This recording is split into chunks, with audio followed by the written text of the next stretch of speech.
किसी को जुर्रत नहीं होगी मेरी बात को तकसीम करे, किसी की बल को जुर्रत नहीं होगी।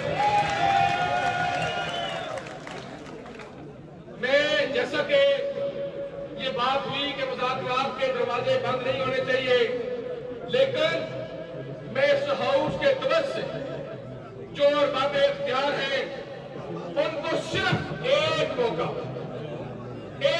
दूंगा, बस एक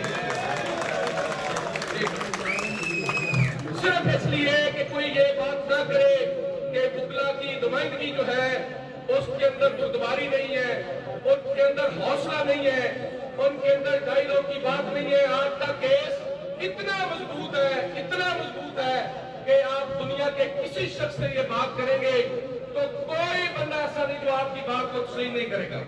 कराची में 4 अजला है, कोर्स एक जगह पे है।